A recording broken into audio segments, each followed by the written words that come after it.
Bismillahirrahmanirrahim. Assalamualaikum warahmatullahi wabarakatuh.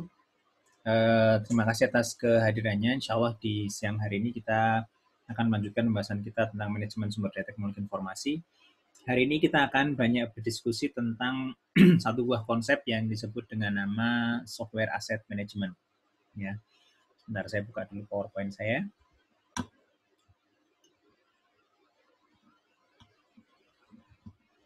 Oke.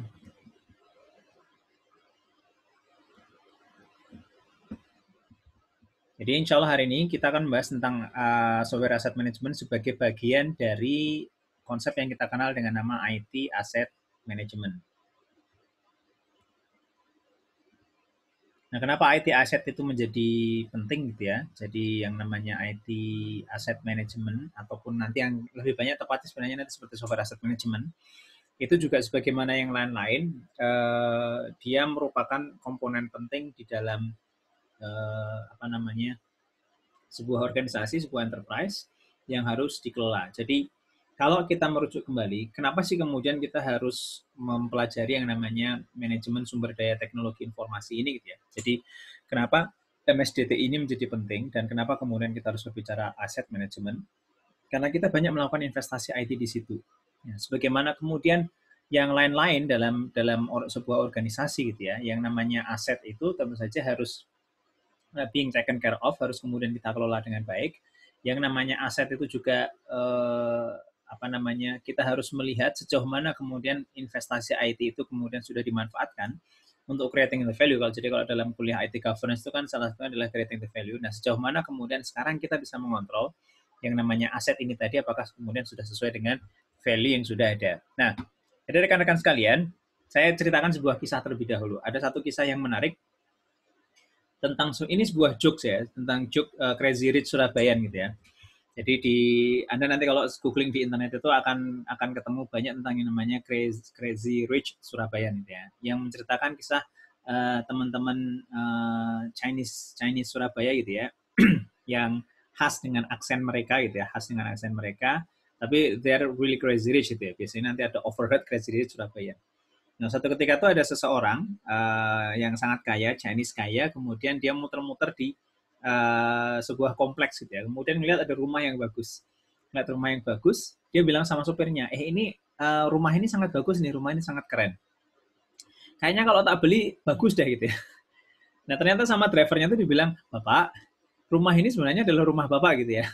Jadi saking banyaknya rumah dia itu sampai tidak bisa mengetahui lagi mana rumah-rumah yang kemudian dia miliki. Sehingga ketika dia melihat sebuah kompleks perumahan, ada rumah kelihatan mewah, ada rumah yang kelihatan bagus, dia kemudian dia bilang kayaknya rumah ini cocok kalau tak beli gitu ya. Ternyata rumah itu adalah milik dia ya.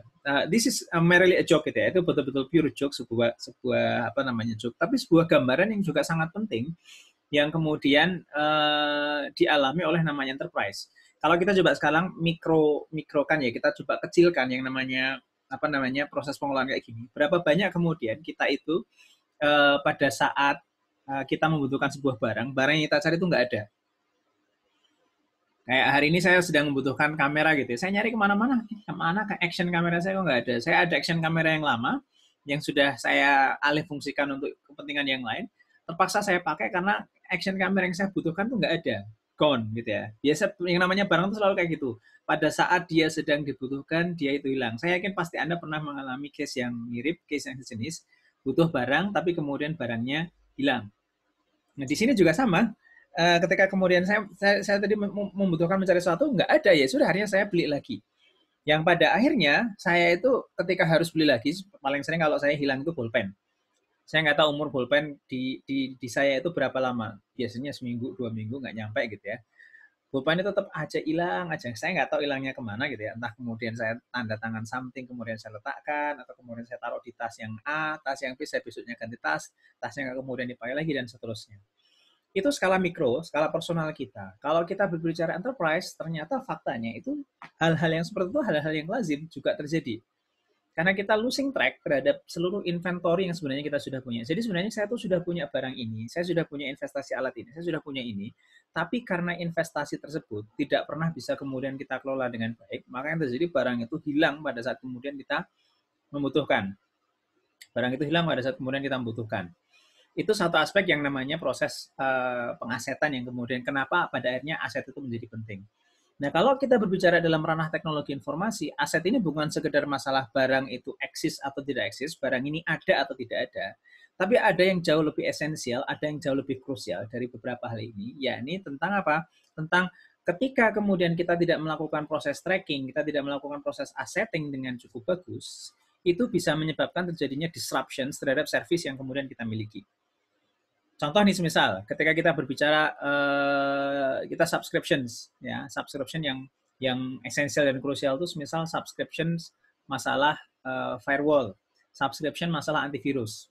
Ketika kemudian kita tidak mengetahui bahwasanya software yang kita pakai itu sudah expired, lisensinya sudah expired, tidak ada lagi kemudian pembaharuan terhadap signature dari yang namanya antivirus, dari yang namanya firewall dan kawan-kawannya tadi, implikasinya apa? Implikasinya ya sudah, berarti kita tidak lagi jadi terlindungi gara-gara kita tidak punya subscription terhadap si antivirus ataupun kemudian anti malware tadi.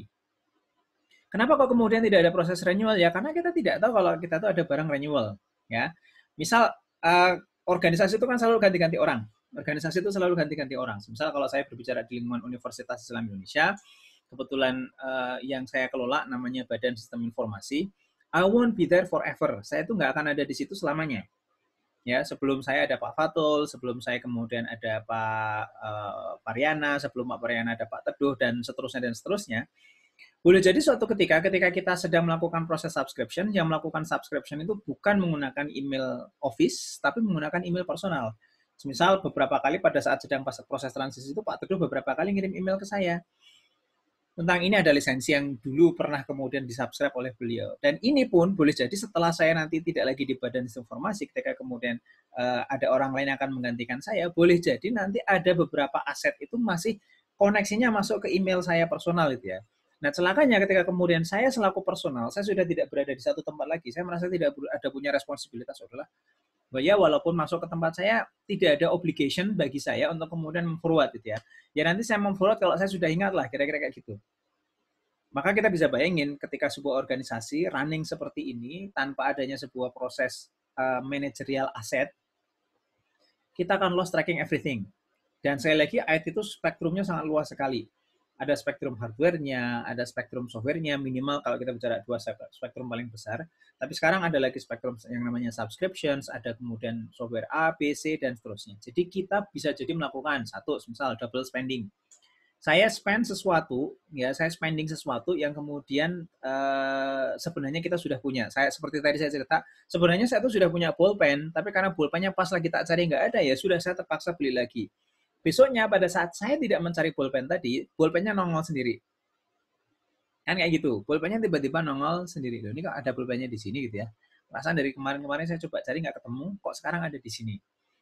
Nah, kita aset IT pun juga sama, kecuali kemudian barang-barang itu memang besar dan nampak nyata gitu ya, server gitu ya. Oh, kelihatan ada server. Tapi sekarang kalau kita berbicara IT, mayoritas aset kita itu adalah yang namanya software. Jadi software adalah the biggest component in IT asset. Dan ini yang kemudian perlu menjadi konsideran penting bagi kita. Kenapa pada akhirnya kita itu butuh melakukan proses pengelolaan yang namanya aset management. Ya, jadi yang namanya IT asset management itu ya seperti ini. Nah, let's have a look, go deep dive di definisi. Kita mulai dengan definisi terlebih dahulu. Jadi apa sih yang kemudian dimaksud dengan IT asset management? Ya, jadi saya tadi sudah mengawali dengan sebuah story, dengan sebuah cerita gitu ya. Yang namanya IT asset management itu ya konsep yang kita pakai di dalam sebuah organisasi untuk memastikan bahwasanya seluruh aset dari organisasi itu accounted for. Bisa dihitung, bisa kelihatan asetnya ini apa saja. Ya. Accounted for pada saat kemudian apakah aset ini sudah di-deploy, apakah kemudian sedang dilakukan proses maintenance, apakah kemudian sudah di-upgrade, ataupun ketika kemudian sudah masanya tiba untuk melakukan proses yang namanya retirement, ya kita melakukan disposal terhadap aset itu sudah nggak kepakai lagi. Kita pun ada catatannya.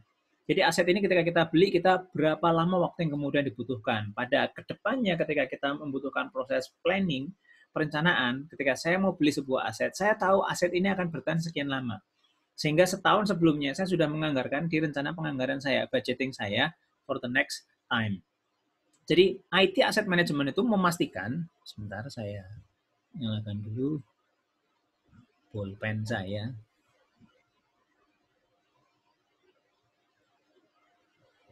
Jadi ketika saya punya IT Asset Management, setidaknya saya akan memahami yang namanya ini, life cycle.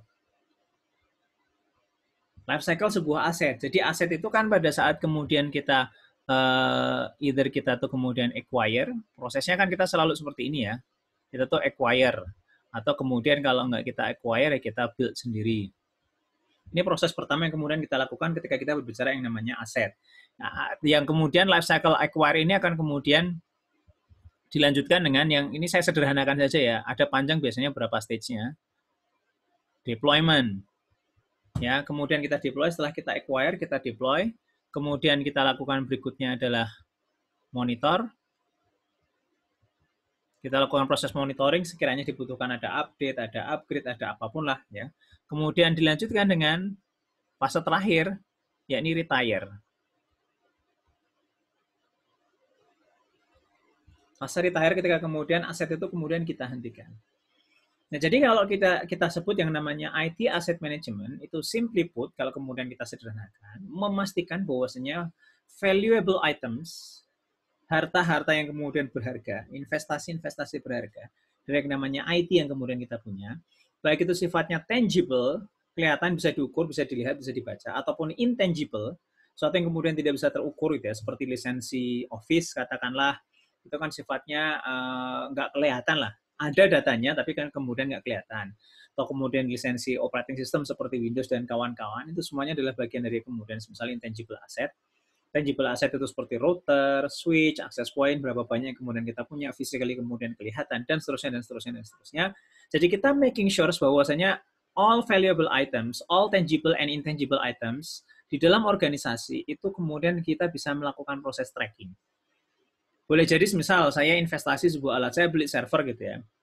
Setelah barang itu datang, nggak lama kemudian ada sesuatu yang terjadi. Kalau dalam dunia organisasi IT itu kita sebut sebagai task null, task zero gitu ya. Task null itu berarti seperti sebuah komputer tuh kalau kena interrupt, ya ada interrupt namanya interrupt 13 hexa gitu ya.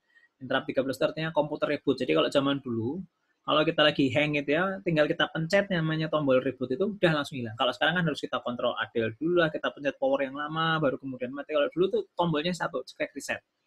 Layarnya langsung hilang semua. Intinya itu seperti sebuah kayak dikonsletin, cekrek gitu ya. Kemudian komputer tuh langsung restart lagi. Don't care what happens. Apapun yang sedang terjadi, they really don't care. Pokoknya langsung restart begitu saja. Itu kalau zaman dahulu gitu ya. Nah, sekarang pertanyaannya, ketika saya kemudian punya sebuah server, kemudian ada task null yang datang, server yang sudah kita beli, yang tadinya mau kita utak-atik itu kemudian kita taruh dulu di atas meja. Nah, karena task null datang, kemudian datang task berikutnya, datang task yang lain, lama-kelamaan server ini akan lupa. Ada gitu organisasi yang lupa kalau mereka pernah punya server? Ada. Banyak. UI pernah nggak? Pernah. Jadi kita pernah beli server dan servernya itu nggak kepake. Kita taruh di atas meja. Ya, long before me ya, jauh sebelum saya itu. Jadi pada saat saya masuk itu saya melihat, ada something unik di sini. Apa itu? Beli server tapi kemudian nggak pernah dipakai. Mungkin dulu beli alasannya adalah untuk kepentingan redundansi, mungkin dulu beli adalah kepentingannya untuk backup dan lain sebagainya. Tapi kalau kemudian kita lihat, loh ini kan resource yang harganya juga tidak murah. Seperti server itu barang-barang yang kemudian tidak murah. Kenapa kemudian dia jadi tidak terpakai, tidak bisa dipakai? Nah, disinilah kenapa by the end of the day pada akhirnya kita semua mengatakan we do really need what something called as IT asset management. Nanti sih dalam banyak literatur kita akan menemukan lebih banyak kita akan bicara yang namanya software asset management. Kenapa software asset management? Karena most likely IT asset management itu akan berbicara mayoritas di bidang di bagian softwarenya sendiri. Ya. Jadi kalau hardware itu kita bisa set kalau sudah 5 tahun kita perlu ganti, itu bisa. Tapi kalau software belum tentu. Ya. Nah, sekarang kita bertanya, kenapa sih kita tuh butuh untuk kemudian memiliki yang namanya IT asset management? Ya. Satu hal yang pasti, yang namanya apapun yang diciptakan di atas muka bumi ini pasti akan kemudian mengalami proses destruction. Maksudnya proses itu dia dipakai, nanti by the end of the day dia nggak akan lagi dipakai. Nggak akan ada lagi orang yang kemudian ingat bahwasanya kemudian saya pernah menggunakan software ini. Software ini dulu pernah kemudian berjasa. Akan ada fase masa di mana sebuah software itu tidak lagi terpakai. Ya, artinya software ataupun IT aset itu juga sebagaimana aset-aset lain yang kemudian kita punya. Ada aset yang kemudian berumur panjang, ada aset yang kemudian berumur pendek, ada yang kemudian gini, ada yang kemudian gitu, dan itu semua harus disadari. All of them are part of the IT. Ya. Nah, karena resources itu terbatas, resources itu kemudian sifatnya tidak unlimited, maka di sini pun mirip seperti hukum ekonomi, ya, ada berlaku di mana di situ ada demand, di situ ada resource yang sedikit itu melahirkan kemudian. Jadi ekonomi itu kan dibangun karena itu manusia itu keinginannya tidak terbatas, tapi ketersediaan resources-nya terbatas. Maka dari sinilah kemudian manajemen pengelolaan aset ini akhirnya menjadi suatu hal yang sangat penting. Ya, kalau barang-barang yang sifatnya fisikal biasanya sih kita tempeli stiker, kita kasih nomor aset, selesai. Sekarang barang-barang IT bagaimana? Boleh jadi nih bahkan semisal gini, tidak jarang yang namanya intangible asset tadi itu harganya jauh lebih mahal dibandingkan dengan harga fisik. Contoh misal kita bicara subscription firewall, karena kita firewall-nya adalah firewall enterprise, maka nggak ada ceritanya subscription enterprise kok harganya cuma 10 juta, 20 juta. Subscription enterprise itu bisa mulai dari 80 juta, 50 juta, 100 juta, 200 juta, 300 juta, bahkan mungkin tergantung berapa lama waktu yang kemudian dia pakai untuk subscribe. Nah, sekarang ini investasinya kan sangat besar sekali. Server harganya mungkin 50 juta, 100 juta, 200 juta. Ada sih yang 1 miliar dan sebagainya. The thing is, intinya adalah setiap resources yang kemudian kita punya itu akan selalu punya finite period of use. Masanya itu terbatas. Ya. Kita sekarang pakainya semisal Anda pakai Windows 10 gitu ya. Berapa lama Windows 10 bertahan? Saya juga nggak tahu. Sebagaimana pertanyaan Windows XP itu berapa lama? Windows XP itu kan sejak tahun 2002 kalau tidak salah, 2001 atau 2002. Windows Millennium itu dulu tahun 99. Berarti Windows XP itu sekitar 2001, 2 tahun setelahnya. Nggak pernah ada yang mengira XP itu akan survive sampai dengan bahkan 2019. Hampir 20 tahun sistem operasi itu bertahan. Sampai kemudian kan diputus supportnya oleh Microsoft pada tahun 2019 atau 18 kalau tidak salah. Habis itu udah nggak ada lagi support ke Windows XP. Tapi suksesornya, penerusnya seperti Windows Vista misal, Windows Vista itu short lived, umurnya nggak lama. Atau Windows 7, Windows 8. Ya, Windows 7, Windows 8 itu juga nggak lama umurnya. Nah, yang agak lama lagi ini memang kemudian Windows 10. Windows 7 itu agak lama. Nah, Windows 10 ini sepertinya agak lama. But who knows, kita tidak ada yang tahu berapa lama kemudian Microsoft akan mensupport. Sehingga kalau dalam perspektif enterprise itu, kalau ada vulnerability, ada lubang, mereka subscribe ke Microsoft itu, setidaknya mereka berharap akan dapat selalu update. Ya, supportnya dan lain sebagainya. Biasanya kayak gitu. Nah, pun demikian, tidak semua organisasi itu memandang approach dalam melihat aset itu sama. Ya. Tapi walaupun kemudian beda-beda, secara umum memandang aset itu tetap akan melibatkan beberapa hal ini. Mulai dari yang pertama yang kita sebut dengan nama planning, yang kedua yang kita sebut dengan nama procurement, ketiga kita sebut dengan nama deployment, kemudian ada maintenance, dan kemudian retirement. Seperti life cycle tadi yang saya gambar. Planning itu berarti saya membuat modelnya, saya membuat persiapannya. Procurement berarti saya melakukan proses pengadaannya, lelangnya, dan lain sebagainya.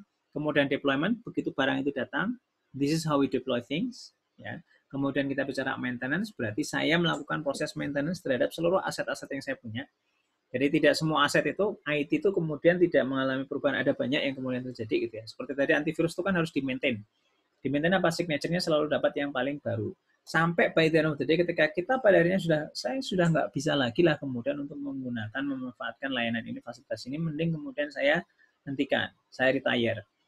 It happens many times, multiple times in any organizations. In any organizations. Pasti pada titik tertentu kita akan meretire sebuah software. Tinggal masalah kemudian lama tidaknya, nah itu tergantung kebutuhan. Nah, ada banyak kasus yang kemudian kan menjadi pencelik mata gitu ya, mencari insight gitu ya. Seperti COVID-19 ini kan kemudian seperti di Amerika kan mereka setiap pengangguran itu dapat unemployment benefit. Nah, unemployment benefit itu berarti ya semacam kalau programnya pemerintah kita tuh prakerja gitulah, ya, semacam seperti itu. Jadi orang itu kemudian dibayar dibayar ketika kemudian mereka tidak kerja, ya. Tapi biasanya ada requirement harus ikut community service, harus untuk ikut ini itu dan lain sebagainya. Dan itu nanti dapat angka yang sangat minimum sesuai dengan angka kemiskinan. Jadi biasanya angkanya itu hanya cukup dipakai buat makan. Ya, paling kalau di negara maju biasanya unemployment benefit itu kaitannya supaya bisa bayar internet. Karena mereka kalau ngirim lowongan kan harus pakai internet. Biasanya itu salah satunya. Ya. Nah, balik lagi ke konsep ini tadi, why do we need one gitu ya. Jadi karena dia tuh ada life stage-nya gitu ya. Ketika tadi unemployment benefit di Amerika tuh tiba-tiba melonjak, software yang dipakai itu ternyata nggak sanggup. Jadi softwarenya itu ternyata dibuat di tahun 60-an dengan menggunakan bahasa COBOL. Nah, nyari programmer COBOL hari ini udah nggak ada yang sanggup, nggak ada yang bisa. Karena bahasa itu sudah dipikirkan sudah musnah, sudah kemudian menjadi barang dinosaurus, ternyata masih dipakai. Tapi mereka nggak bisa scaling, nggak bisa ini itu dan lain sebagainya. Makanya proper life cycle itu menjadi penting. Jangan nunggu seperti kasus yang Amerika dengan unemployment benefit itu. Begitu banyak orang nganggur, sistemnya jadi nggak bisa diakses. Ya, orang itu masuk paycheck-nya itu baru berapa minggu dari yang seharusnya, semisal. That's really dangerous. Apalagi kalau misal software ini berkaitan dengan hal yang sifatnya krusial esensial. Kapan hari itu saya baca, sudah cukup lama sebenarnya, sekitar setahun 2 tahun yang lalu, yang dikritik oleh Parlemen Amerika itu adalah departemen yang bertanggung jawab mengurusi pembangkit nuklir di Amerika. Nah, nuklir itu mayoritas adalah kelahiran tahun 60-an, 70-an. Mereka masih menggunakan disket untuk kemudian baca operasi. Sekarang pertanyaannya, siapa yang jual disket di hari ini? Siapa? Nggak ada. Nah, nggak ada lagi orang yang kemudian jualan disket. Nah, itu ternyata pemerintah sana itu terpaksa harus memesan disket ke pabrik, dan pabrik itu karena jualannya cuma buat si lembaga nuklir ini, ya otomatis jual mahal dong. Ukurannya berapa? Size-nya itu sangat kecil sekali. Tidak sampai satuan mega seperti yang kita punya, atau bahkan giga seperti yang kita punya sekarang. Anda beli flash disk harganya 8 giga, harganya 16.000 atau 12.000, saya nggak tahu ya harganya sekarang berapa. Tapi kira-kira kayak gitulah. Harganya sangat murah sekali. Nah, ini satu disket ukurannya cuma beberapa kilobyte, atau berapa puluh, atau bahkan mungkin maksimum berapa ratus kilobyte. Itu harganya bisa jauh melampaui harddisk yang dijual yang ukurannya mungkin bertera-tera. Aneh kan? Ya aneh. But the thing is, mereka tidak kemudian melakukan proses upgrade. Artinya mereka tidak, they don't bother to change into some modern system. Kenapa? Karena ini adalah nuklir. Nuklir itu waktu paruhnya panjang. Jadi juga tidak sesederhana itu. Nah, jadi rekan-rekan sekalian, kalau kita balik lagi berbicara yang namanya aset, seluruh aset itu dia selalu memiliki yang namanya finite period. Ada masa batas tertentu, dan ini harus kita perhatikan. Tidak sama antara satu batas dengan batas yang lain. Nah, kalau kemudian kita lihat aset-aset IT itu sebenarnya apa saja sih? Di masa lalu biasanya kita membatasi yang namanya aset itu ya sesuatu yang sifatnya tangible. Sesuatu yang bisa kalau seperti iklan uang Indonesia itu loh, diraba, dipegang, kemudian dilihat transparan tidaknya semisal kayak gitu. Itu sesuatu yang sifatnya tangible. Oleh indera kita, panca indera kita tuh bisa kemudian membacanya. But the thing is, hari ini, kalau kita bicara hari ini, software-software yang banyak dipakai oleh perusahaan, software-software yang banyak dipakai oleh enterprise, korporasi, itu sangat banyak kemudian berbasisnya adalah subscription base. Seperti misal kita sekarang menggunakan Zoom. Zoom ini UI bayar. Nah, UI ini bayar untuk kemudian bisa memanfaatkan Zoom, punya domain sendiri ui.zoom.us, dan seterusnya, itu semua bayar. Dan ini adalah subscription based software. Nah, ada banyak tool sekarang, Microsoft, kemudian ada Google, ada dan sebagainya yang kemudian kita subscribe di banyak hal tadi. Karena memang apalagi dalam era seperti pandemik, era seperti COVID, ketika seluruh employee itu sifatnya remote, Anda dalam kasus ini mahasiswa juga melakukan secara remote, atau audiens dari video ini, dari presentasi ini juga melakukannya remote, maka di situ pentingnya melihat ada subscription based software yang boleh jadi dipakai. Ya, tools-tools yang kemudian dipakai. Makanya sekarang kan kayak gini, kayak Adobe misalnya. Adobe itu udah nggak lagi jualan perpetual license. Ya, beli sekali kemudian putus, itu namanya perpetual license. Sekarang lisensinya apa? Subscription. Mau seminggu, 2 minggu, sebulan, 2 bulan, 3 bulan, 6 bulan, 1 tahun. Ya, biasanya dibuat sebulan, 6 bulan, 1 tahun, yang nanti harganya beda-beda satu dengan yang lain. Nah, ini ketika kemudian kita bicara, pas itu, aset itu seluruhnya bisa kita lihat, kita baca, kita kemudian pegang. Dan dalam domain organisasi, artinya aset itu, mau asetnya scattered di mana-mana, itu tetap semua dalam kendali kontrol organisasi. Semua tetap dalam kontrol kendali organisasi. Hari ini bagaimana? Hari ini aset-aset software itu ada di luar kendali kita. Seperti kita dengan Zoom, walaupun UI juga ada opsi. Jadi sebenarnya UI itu sudah punya Zoom yang kemudian kita deploy di server data center kita. Tapi ternyata ada beberapa restrictions yang terjadi. Enaknya kalau di data center kita tuh nanti kita nggak perlu lari ke Hong Kong, nggak perlu lari ke Jepang, nggak perlu lari ke Australia untuk kemudian merotakan Zoom, tapi langsung ke Universitas Islam Indonesia. Kemarin sudah saya install, sudah saya coba, latensinya bagus, kecil sekali gitu ya. Tapi ada trade off-nya, ada beberapa fitur yang kemudian nggak jalan. Saya sudahlah nggak usah lah kalau kayak gini agak sulit nanti jadinya kalau tools ini nggak bisa kita pakai. Nah, jadi basis subscriptions itu sekarang mengubah banyak hal. Video conferencing kita yang nge-host orang luar. Tools untuk kemudian kita kolaborasi yang nge-host juga orang luar. Nah, seterusnya dan seterusnya dan seterusnya. Berbeda dengan masa lalu. Nah, sekarang pertanyaannya ngelola aset-aset yang bahkan di luar kendali kita, di luar kontrol kita tuh bagaimana? Can we do something like that? Ya. Nah, jadi memang pada akhirnya kita tuh butuh untuk kemudian pada akhirnya gini, kenapa sih saya akhirnya membutuhkan yang kita sebut dengan nama IT Asset Management atau lebih spesifik yang namanya Software Asset Management. Kita mulai dari yang pertama. Kenapa kita butuh IT Asset Management ataupun kemudian Software Asset Management? Karena kita butuh konsep yang kita sebut dengan nama Single Source of Truth. Single source of truth. Apa itu single source of truth? Pada prinsipnya gini, single source of truth itu kita punya satu sumber yang kita yakini bahwasanya sumber tersebut bisa mengkoleksi, sumber tersebut bisa kemudian mengkurasi, software tersebut itu tahu persis aset-aset yang kita miliki apa saja. Tadi saya sudah kasih contoh, tidak jarang dalam organisasi ketika kemudian kita beli aset IT, misal saya beli, itu saya tidak menggunakan alamat email punyanya Badan Sistem Informasi, tapi saya menggunakan alamat email punya saya personal, punya saya personal. Just for the sake of convenience, yang bayar tentu saja organisasi, tapi kemudian aset itu kita lakukan pembelian secara personal. Kenapa? Misal seperti saya, gitu. Kebetulan saya adalah kepala Badan Sistem Informasi. Maka beberapa pembelian itu memang nanti menggunakan kredit card punya saya, gitu ya. Memang itu dipakai untuk kepentingan proses pembayaran di korporasi. Email masuknya ke saya. Yang kemudian saya forward, masuk ke saya forward, masuk saya forward. Sekarang posisinya karena saya adalah kepala Badan Informasi, fine. Besok ketika saya sudah nggak lagi, belum tentu email masuk saya itu langsung saya forward. Sorry. Jadi aset itu posisinya scattered ada di mana-mana, di setiap meja orang, di setiap email orang, di setiap apapun lah yang kemudian ada.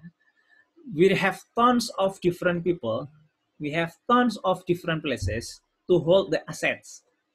Jadi aset-aset itu ada di sekian banyak orang, ada di sekian banyak email, ada di sekian banyak akun.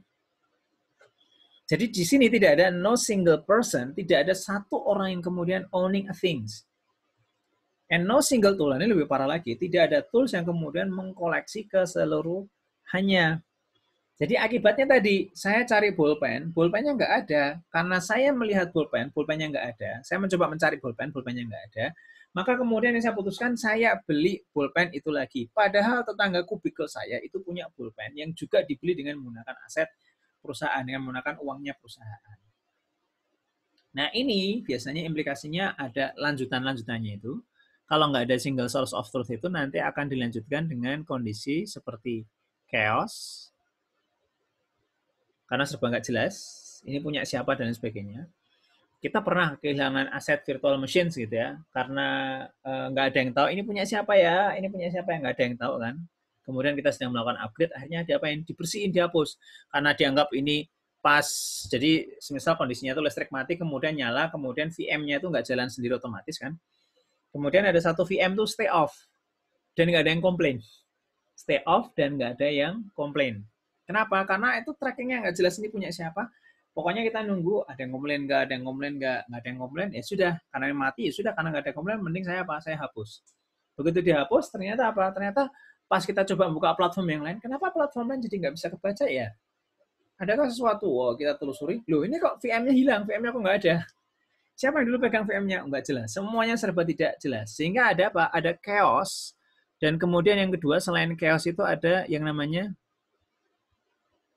inaccuracy, ketidaktepatan informasi. Yang ini akan berakibat apa? Decisions itu menjadi sangat sulit untuk kemudian dilakukan. Ya, it will make decision making difficult. Posisinya seperti itu.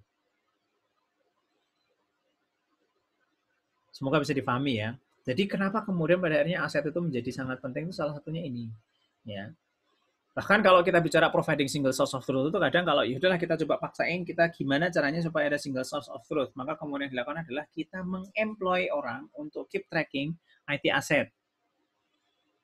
Jadi orang ini akan mencatat di Excel dan lain sebagainya. Ya bisa sih, tapi kan capek.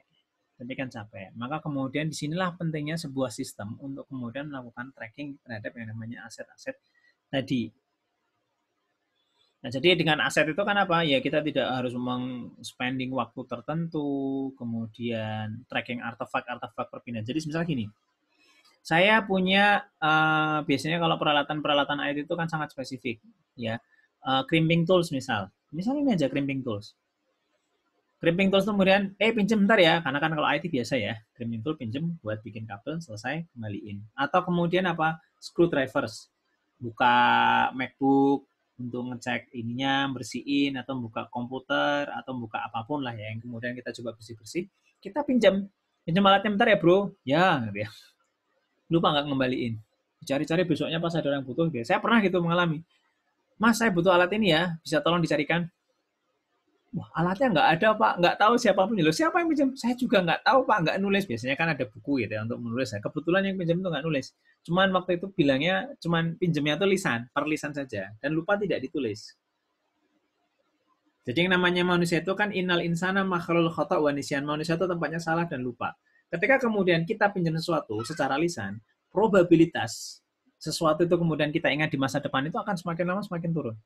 Oh iya, dulu pernah dipinjam sama si Fulan, pernah dipinjam sama si X, sama si Y, si Z, dan lain sebagainya. Baru keingetnya kapan? Besoknya kalau barangnya udah ketemu. Nah, pas barangnya lagi dicari, semua semuanya jumpalitan. Kalau bahasa Jawanya itu kedabikan gitu ya. Nyari ini. Kok nggak ada semua sih? Di mana ini sebenarnya? Well, this is really difficult. Maka di situ pentingnya yang namanya asset management supaya apa? Lawannya chaos itu supaya ada order. We have the order. Order itu lawannya chaos. Ya. Order nggak mesti artinya pesan barang ya, tapi order itu artinya lawannya chaos. Lawannya kekacauan berarti ketertiban. Order itu artinya ketertiban. Jadi kita punya single source of truth bagi siapa? Bagi macam-macam orang. Ada yang bagi IT teams, ada yang manajemen, ada yang kemudian entire organization. Jadi di sini kepentingannya untuk siapa? Kepentingannya ya untuk semisal IT team sendiri. Kemudian ada manajemen. Kemudian ada pula yang lain, the organizations.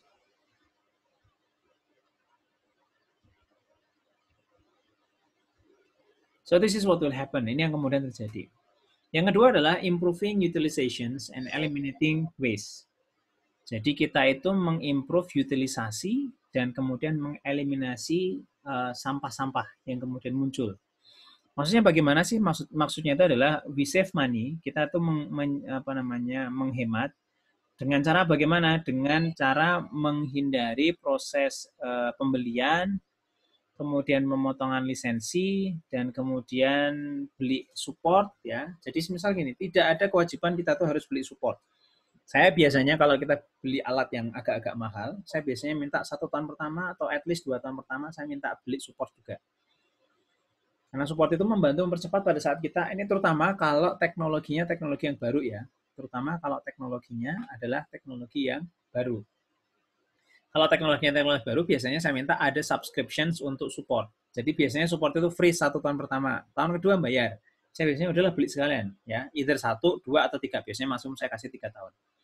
Nah, selama waktu kurun periode 1 sampai dengan 3 tahun itu kita belajar. Jadi di satu sisi kalau ada error, kita langsung minta support, mereka yang akan beresin, tapi kita jadi tahu, oh masalahnya di sini, masalahnya di sini. next year or so gitu ya, tahun depan, entah tahun berikutnya, 2 tahun, setelah 2 tahun atau setelah 3 tahun, kita sudah cukup confidence untuk kemudian punya basis pengetahuan. Sehingga kalau ada masalah, tidak harus semuanya kita eskalasikan sampai ke vendor. Ya, kalau sudah lepas subscription kan berarti nanti pada saat saya mau butuh terhadap sesuatu itu, ya saya harus bayar lagi. Jadi kita coba saving money, ya saving money dengan cara seperti ini. Nah, salah satu kemudian supaya mengeliminate waste itu diantaranya adalah meningkatkan misal kendali, ya kontrol gitu ya, ataupun kemudian compliance, ketaatan dengan aspek-aspek security, aspek legal formal, aspek policy, dan seterusnya dan seterusnya. Nah, implikasinya sih kalau kita bicara improving utilization itu adalah di sisi cost. Cost-nya itu kemudian akan turun dan harapannya produktivitas itu meningkat. Yang kedua, yang ketiga, tadi saya sudah sebut secara sekilas, ini produktivitas. Enabling productivity without compromising reliability. Jadi kalau kita berbicara proses manajemen aset, kaitannya dengan misal transformasi digital dalam sebuah organisasi, maka kita nggak lagi cuma sekedar tracking laptopnya, ya, nggak lagi tracking alat-alat yang lain, misal presentator, ya untuk present something dan lain sebagainya. Tapi kemudian kita sudah move beyond that, ya. Kita bahkan kalau dalam kondisi sekarang itu, semisal produktivitas itu kita tumbuhkan, ya tanpa kompromis dengan reliability itu karena faktor yang namanya semisal ini automation. Jadi otomasi, yang namanya otomasi itu suatu hal yang sangat esensial, krusial dalam banyak organisasi sekarang. Jadi budaya-budaya baru, misal ini contoh misal budaya baru yang dikenal oleh orang, DevOps. DevOps ini bukan tools, tapi DevOps ini adalah sebuah culture. Ataupun kemudian prinsip-prinsip yang dilakukan oleh SRE, Site Reliability Engineer. Jadi engineer itu harus kemudian memastikan bahwasanya sistem itu up and running at all times. Ya, ini sekarang menjadi bagian penting dalam proses aset yang kemudian terutilisasi secara optimum. Jadi di sini kalau kita pakai automations, kita itu akan punya yang namanya kontrol, kita akan punya yang namanya visibility. Visibility itu berarti saya bisa melihat dashboardnya secara umum keseluruhan. What went wrong with my system, if any, kalau ada masalah, saya tahu masalahnya itu apa. Ya. Termasuk consumption apa, yang namanya on-demand services. Nah, kita butuh untuk kemudian secara on demand untuk kemudian mengakses hal-hal tersebut. Nah, adanya kontrol, adanya visibility, adanya responsibility, maka kemudian tim member itu bisa mengurangi semisal yang namanya over provisioning. Mengaset terlalu besar, artinya mengeset resources itu terlalu besar, ya. Atau kemudian idle instances-nya itu terlalu banyak. Jadi kita coba mengurangi cost-cost yang ada di situ. Nah, berikutnya kenapa kita butuh IT Asset Management? Itu untuk mendukung ya yang namanya IT SM ya. Jadi praktek-praktek yang kita lakukan untuk kemudian mengasetkan itu, untuk mensupport kemarin dengan Pak Hanson, saya kira saya ingat saya sudah bicara salah satunya misal ITIL gitu ya. IT Infrastructure Library. Jadi IT Infrastructure Library itu akan melibatkan di dalamnya misal adanya proses perubahan, change, kalaupun ada insiden, dan kemudian ada problem management. Nah, ekspektasinya IT team itu jadi bisa lebih inovatif karena mereka fokus ke sesuatu yang memang membuat mereka itu jadi inovatif. Jangan sampai mereka fokusnya itu adalah firefighting, menyelesaikan proses terbakar, kemudian kita kasih semprot ini itu dan lain sebagainya. Sekarang kita sudah mulai shifting. Shiftingnya kemana? Shiftingnya itu adalah bagaimana caranya agar kemudian kita tuh lebih banyak fokus untuk melakukan research, melakukan proses pembelajaran. Untuk apa? Leaping, melompat, leaping forward. Ya. Jadi dengan seperti itu, akhirnya seluruh IT team itu bisa mengenable yang namanya value. Jadi bukan 1-2 orang saja. Kita bisa memprediksi kalau ada proses perubahan, kalau ada perubahan policy, bisnis policy, saya bisa mempropos A, B, C, D, E, dan lain sebagainya. Itu proposal yang kemudian bisa saya lakukan untuk memperbaiki keseluruhan organisasi. Ya. Nah, organisasi yang organisasi IT yang kemudian sudah memanfaatkan IT asset management ini dengan baik, ya, mohon maaf sebentar ya.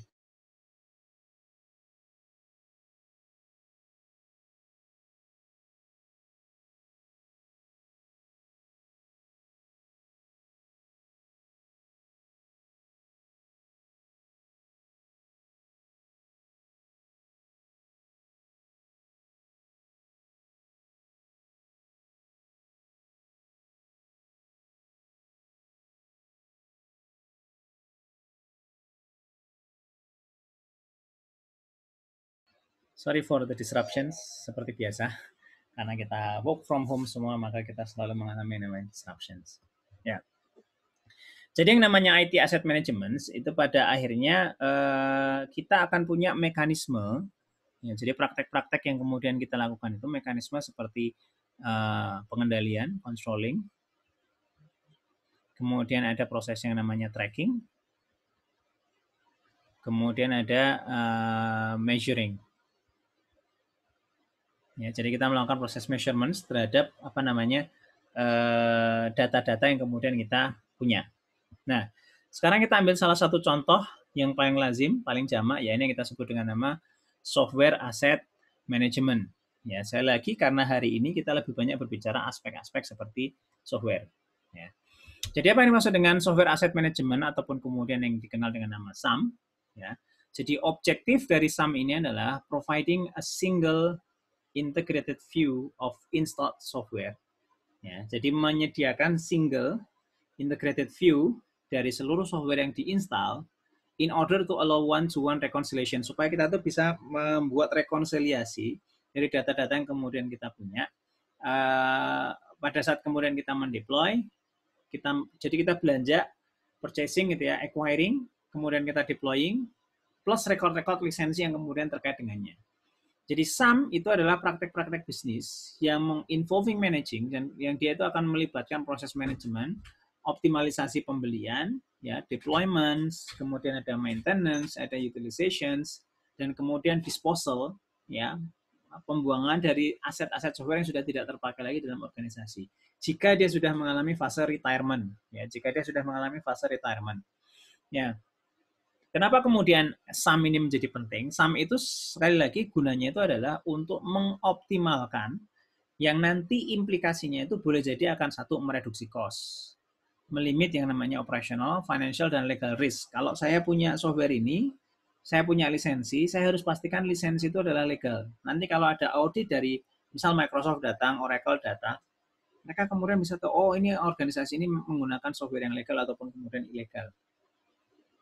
Jadi kalau zaman dulu, awal-awal tahun 2000-an itu kan lagi rame-ramenya tuh, Microsoft akan men-sweeping banyak tempat gitu ya.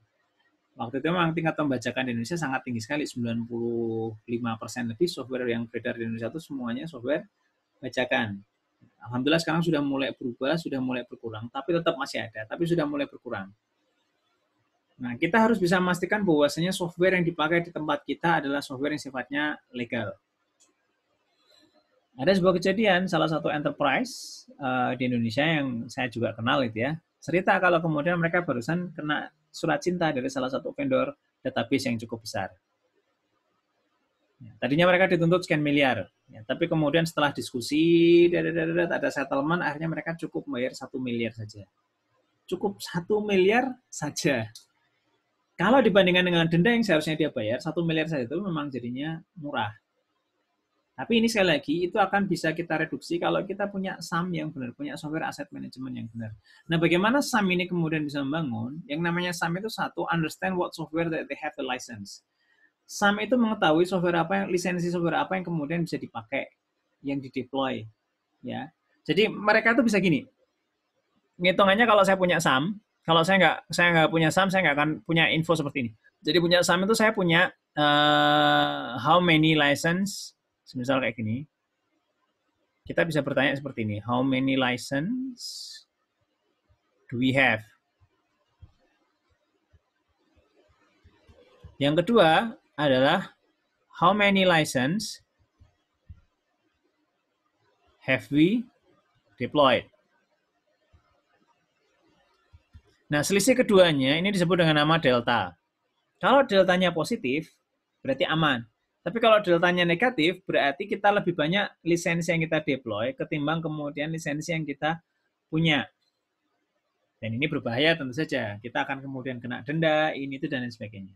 Maka disinilah pentingnya SAM yang akan empower organisasi supaya mereka bisa memahami yang namanya software plus vendornya plus license-nya itu cara bekerjanya di dalam organisasi kita seperti apa. Jadi kalau kita lihat sini, SAM empowers an organization to better understand the hierarchical ranking of software products from vendor management perspective. Jadi kita akan punya perspektif, oh oke ini loh, software yang saya punya, saya belinya tahun sekian, bulan sekian, tanggal sekian, nanti akan expired pada tahun sekian. Tanpa harus mengunjungi software-software yang kita punya. Kadang kan kemudian bertanya, Pak ngapain kita butuh SAM? Bukannya kemudian software itu akan kita tahu kalau ada expired license dan sebagainya. Beberapa software mungkin melakukan seperti itu, beberapa software memilih tidak. Softwarenya mungkin bisa dipakai atau softwarenya langsung berhenti. Kalau ngasih warning, ngasih tahu, fine, bagus. Tapi misal ini, softwarenya langsung berhenti di hari pada saat lisensinya habis. Maka hari itu terjadi disruption di keseluruhan proses bisnis yang terjadi. Kemudian setelah dicek-cek-cek, ini softwarenya nggak bisa jalan. Kenapa? Expired. Softwarenya nggak bisa jalan karena expired licensing date-nya. Harus dibayar dulu baru kemudian kebuka lagi. Wah, itu kan repot. Ibaratnya kalau kita pakai kayak software trial Adobe Photoshop gitu ya, misalnya Anda punya Adobe Photoshop, Adobe gitu ya, kemudian Anda install 7 hari, kemudian nggak bisa lagi dipakai. Mungkin bisa dibaca view only gitu ya, tapi kemudian kita nggak bisa ngedit. Bayangkan kalau hari itu adalah hari critical day to submit misal paper Anda, misal mau submit paper, Anda punya lisensi Microsoft Office, di hari itu kemudian lisensinya berhenti. Ya, kapan hari Pak Raffi pernah ngontak saya, UI punya lisensi Microsoft nggak? Punya, buat dosen dikasih memang sih. Lisensi Microsoft memang dosen itu dikasih. Mahasiswa sementara ini belum ya. Mahasiswa sementara ini belum. Tapi kalau dosen kita kasih.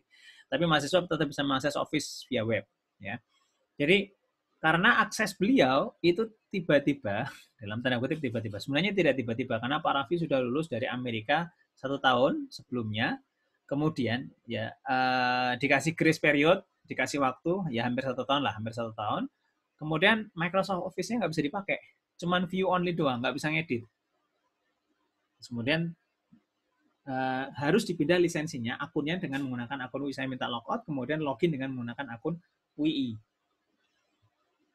Nah ini contoh personal yang kemudian tiba-tiba softwarenya macet. Nah sekarang kalau ini software ini ternyata men-trigger banyak software lain, bukan personal, tapi misal tadi saya cerita, hari ini banyak organisasi yang mereka sudah menggunakan automations untuk IT-nya. Kita bisa bayangin, automations itu kan berarti saya tinggal duduk kipas-kipas itu ya. Udahlah nanti softwarenya akan jalan sendiri, nggak perlu sama saya gitu ya. Kipas-kipas, tiba-tiba tek, loh kok mati kenapa ini? Lisensinya habis. Wah ini kan repot. Lisensinya habis, tidak kita perpanjang, dan kita tidak tahu kalau lisensinya habis. Kenapa? Dia ditaruh di server, bukan ditaruh di komputer personal. Jadi kalau ada pertanyaan, kan kita bisa lihat lisensi itu dari software yang kita install di komputer kita. Jawabannya iya kalau kita pakai komputer tersebut sehari-hari. Dalam enterprise, komputer yang dimaksud dalam tanda kutip itu adalah server yang ditaruh dalam sebuah server yang kita juga tidak mesti ngecek server itu setiap hari. Jadi kalau kita lihat di sini, gunanya yang namanya software asset management itu supaya satu, kita itu tidak over license. Tadi misal deltanya terlalu banyak. Jadi kita antisipasi saya pengen yang pakai pakai lisensi ini sekian ribu orang. Ternyata nggak ada yang pakai. Berarti itu namanya over license, kita membayar berlebihan. Tapi yang lain, ekstrim yang lain adalah out of compliance, kita nggak comply. Kita tuh cuma langganan 1.000, yang pakai 2.000, misal kayak gitu. Jadi SAM itu berada di tengahnya, ya wasaton gitu ya, pertengahan. Kita tidak over license karena kita itu istilahnya berlebihan, atau kita tidak pula out of compliance. Jadi di sini SAM itu membantu kita pada saat kita memanage yang namanya purchasing, memanage yang namanya licensing, memanage yang namanya deployment, maintenance, utilizations, kemudian penghapusan software tersebut. Jadi dengan menggunakan SAM itu, hari ini saya cukup melihat dashboard-nya punyanya si SAM. Saya nggak perlu lihat lagi Microsoft Office lisensinya berhentinya kapan, Oracle lisensinya habisnya kapan, VMware lisensinya berhentinya kapan, dan seterusnya, dan seterusnya, dan seterusnya. Saya cukup punya satu buah view yang tadi kita sebut dengan nama single source of truth. Single source of truth. Kita akan kemudian punya single source of truth. Jadi regardless misal yang beli A, B, C, D gitu ya, tapi semua akan masuk ke dalam, jadi setiap pembelian itu harus di-aset tentu saja. Kadang yang kayak gini itu tidak kemudian tiba-tiba muncul di SAM ya, enggak. Tetap harus ada proses mungkin manual. Sebagian yang lain mungkin bisa memanfaatkan API, ya. Sebagian lagi kemudian manual. Kalau yang kita pakai kebetulan di Badan Informasi kita pakai punyanya produknya Atlassian untuk melakukan asset management. Jadi kalau pakai aset manajemen, misal hardware gitu ya, peminjaman itu juga akan ketahuan siapa yang pinjam, tanggal berapa, harusnya baliknya kapan gitu ya. Kalau software kemudian dia sudah di distribute ke siapa dan sebagainya, ada catatannya dengan menggunakan pencatatan tadi. Ya.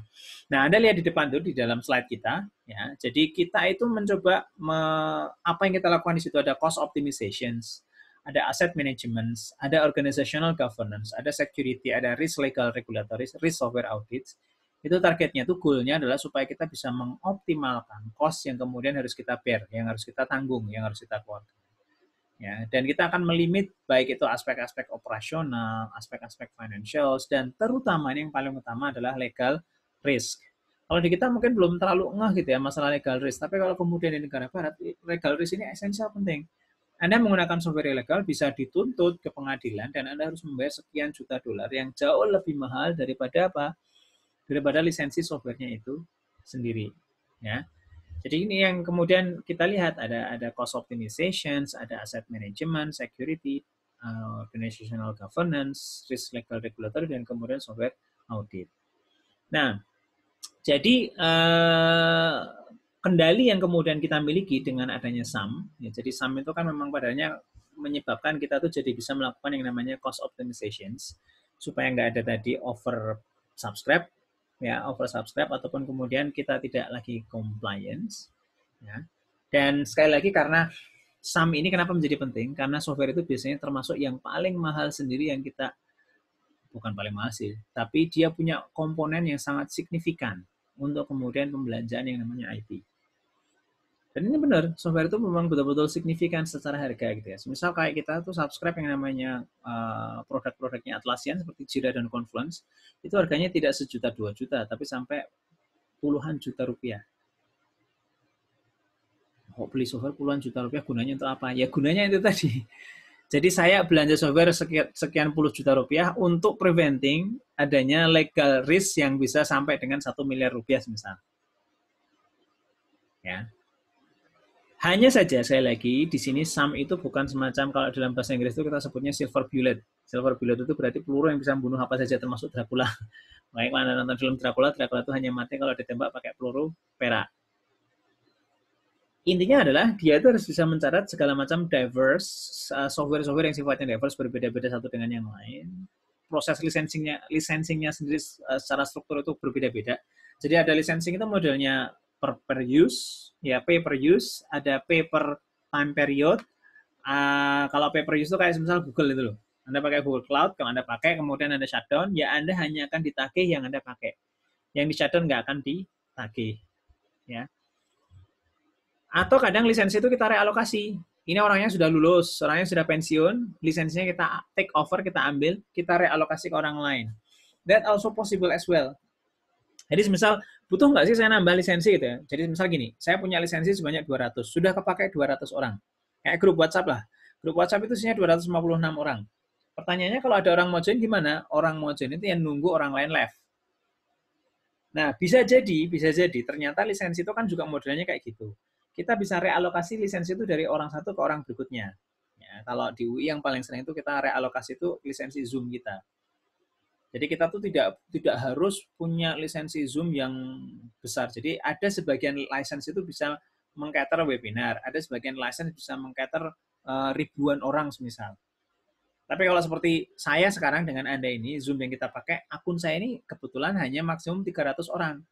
Kalau akun education kan sampai 300, kalau akun pro di luar sana itu cuma 100. Ini kita bisa sampai 300 orang. Nah, kalau saya butuh audiens lebih dari 300, ya saya akan request ke BSI untuk kemudian saya dapat alokasi lisensi di hari pada saat saya membutuhkan yang seperti itu. Karena saya tidak setiap hari juga menghost sampai 500.000 orang, misal. Mending saya beli lisensinya 1-2. Nah, inilah yang kita sebut dengan nama cost optimizations. Tidak harus kemudian, lah pokoknya kan kita kaya nih, belanja semuanya, beli, anggarannya ada kok gitu ya. Anggarannya ada, tinggal kita mau kerja atau tidak. Konon katanya begitu. Konon. Ya. Nah, jadi we try to menggunakan software aset ini untuk menghindari hal-hal ini tadi, over license ataupun kemudian out of compliance. Nah, by the end of the day, target dari SAM itu adalah supaya kita punya nilai yang paling optimum dari namanya TCO. Apa itu TCO? TCO, total cost of ownership. Ya.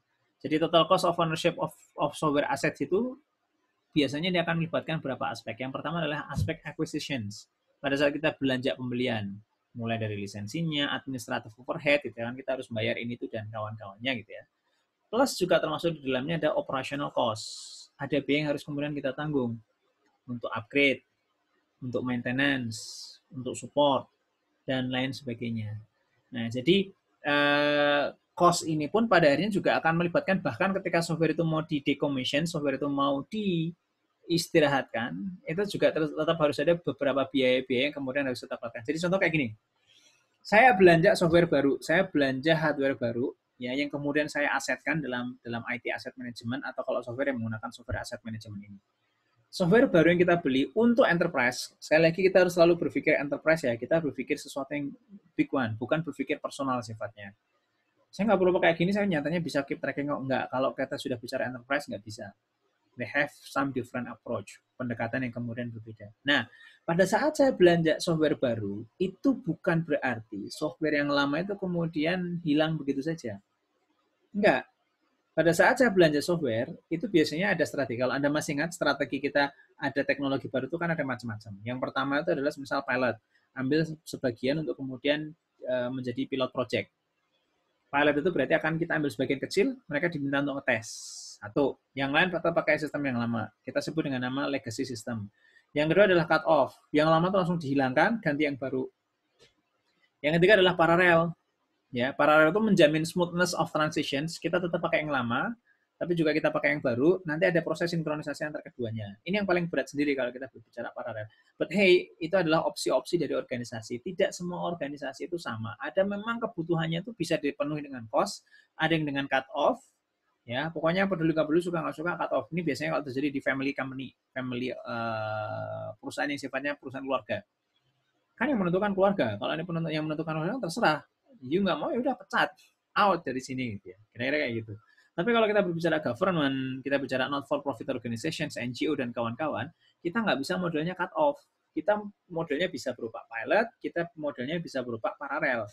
Sekali lagi paralel itu paling berat sendiri. Nah, pada saat saya sudah menggunakan software ini, yang lama itu berat bukan berarti ditinggalkan, tetap ada operational expenditure yang harus keluar di sana. Yang kita sebut dengan nama legacy applications. Yang tetap harus kita bearing the cost. Maintenance-nya, proses upgrade-nya, support cost-nya. Jadi kan ini tetap harus didukung sampai pada titik tertentu. Kayak Windows XP itu dulu kan sebenarnya sudah dihentikan jauh-jauh hari, tapi kemudian ada kasus WannaCry. WannaCry itu ransomware yang kemudian menghantam seluruh, bukan seluruh, banyak sekali institusi. Yang paling populer beritanya waktu itu kan UK ya, di United Kingdom, di Inggris. Sistem kesehatan mereka itu rely on Windows XP dan kemudian kena ransomware semua. Akhirnya apa? Drug dispensing, keluarin obat dari resep itu nggak keluar. Jadi orang-orang itu nggak bisa keluar resepnya